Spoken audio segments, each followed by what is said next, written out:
This is the fucking first time in history that I'm gonna be recording a video while being a transgender woman. Yes, you heard that right. I am a transgender woman. The strongest and most successful transgender woman God ever created on planet Earth. So, I train every single day. I do what I'm supposed to do. I understand that I still have a duty to my last name and duty to God. In order for me to train as hard as humanly possible and get as rich as humanly possible. In the future, of course, I'm gonna have kids, but I did not tell you my story, by the way. You don't understand my story. Back in the day, when I was 10 years old, I identified as Anna. Anna is the name that I identified to. So I identified that kind of person. I mean, even in 2015, you know what happened? Here is the shock that your brain will not understand and literally comprehend. In 2015, there were a few events, Damascus, LGBTQ support events. So I would go to these events. I'd go there twice a week. So I used to vibe with other fucking transgender people. And I identify as a woman, as I said, so I was attending these kind of events, and one day my father discovered that. When he discovered that, he literally threatened to execute me. My father threatened to execute me without saying names. I'm not speaking to a lawyer, I'm not speaking to court, I don't need to mention the name of my father, but he literally threatened to execute me when he discovered that I was attending LGBTQ events, support events in Damascus. So what happened, 4 years later, at the age of 14, I remember at the age of 14, I went to school wearing a fucking bra. So I literally put a bra on and went to school. And all the students in the school got crazy, all the fucking teachers, all the management staff, they literally hated me. Oh, you can't. They're just brainwashed. They're brainwashed to think traditionally. They're brainwashed to not think in a free mind.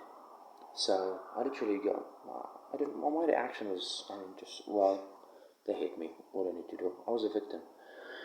And I'm still a victim. I'm not complaining, but this is a reality. Okay, so what happened after that? The management staff called my father and said, okay, come. Your son has fucking done a crazy thing here in the school. They did not tell him what the event or what the thing was. So my father came, he beated me up, boom, along with the fucking management staff. So they colluded with my father, and even some students after my father left hit me as well. So that was it. I'm wearing a fucking dress, because I'm a transgender woman. So this is my place. I'm in Salzburg, Austria. Okay. So this is reality. I'm putting some fucking makeup on because it is what it is. Because I'm Anna. I'm Anna. This is why I'm wearing makeup. Don't like it? Fuck off. Fuck off. Click off the video. Don't care about viewers. Don't care about nothing.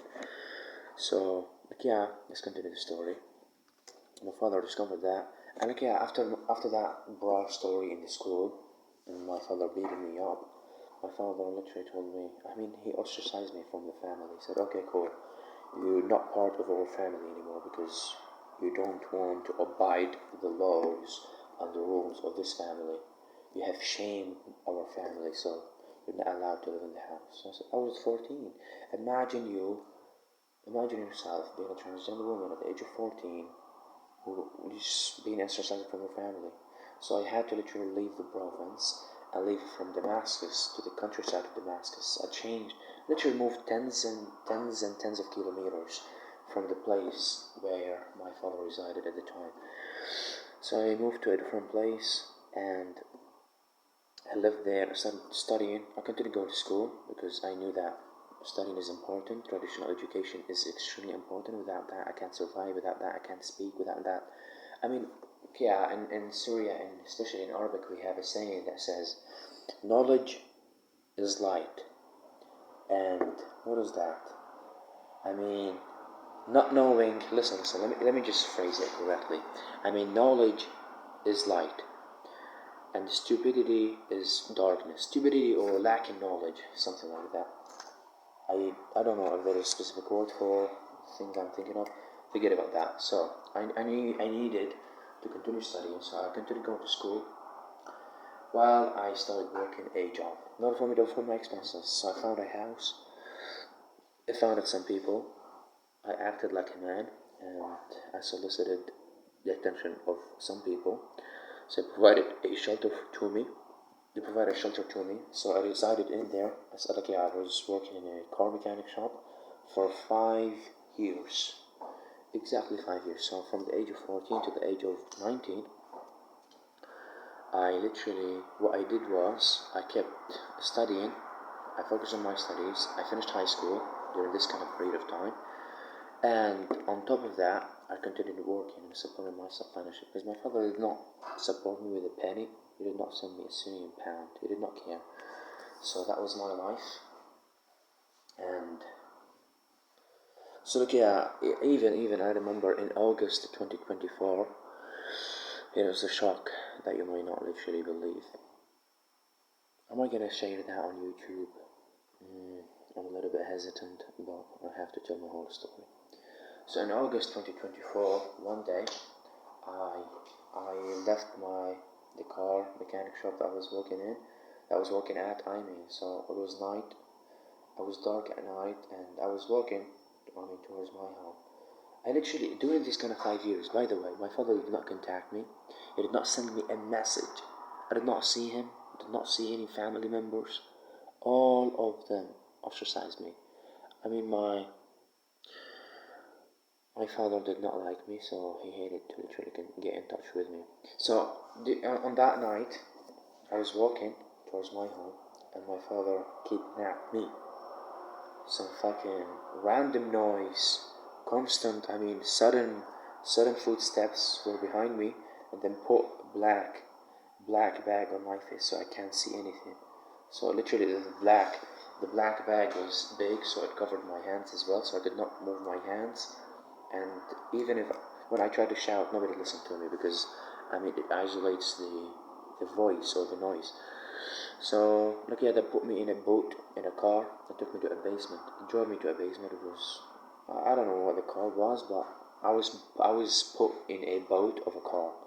Took me to that basement. Then just interrogations and stupid questions. Why did you decide to do this? Why do you learn English? Why? What questions was I asked? Why did you do this? Why did you leave your family? Why did you learn English? Who implanted these thoughts inside of your brain? Where did you get these thoughts from? Why don't you want to be a man? Blah blah fucking blah. And all these questions were asked directly at me, and my answer was like, yeah, I don't know. I did not literally give any answers. I did not say yes. I'm not saying no. I don't know. These were my answers. So I was locked in a basement for 3 days. So on the third day, it was dark at night, and the guard went to the toilet. So I literally exploited that opportunity. So I was literally, how am I going to explain that? So handcuffed.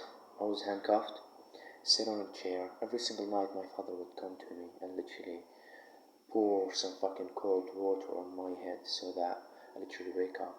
That was the level of the trauma I went through in Syria. So that night I exploited the opportunity, so I left quickly. I went to the house, took my bags, and then I literally left the house. I went to a random garden, in the city. I was still in the city that I was living in, because when I left, I opened my eyes, said, okay, this is the city. I knew it. I was in the downtown. So I went to my house, took a few stuff, some stuff from my house, and then I said, okay, cool, I'm gonna sleep in a park, because I knew if I stayed in the house, my father's gonna come and pick me up again, or kidnap me again, so I was afraid of that. So I slept in the park. Next day, I changed the whole city. I moved to a different city.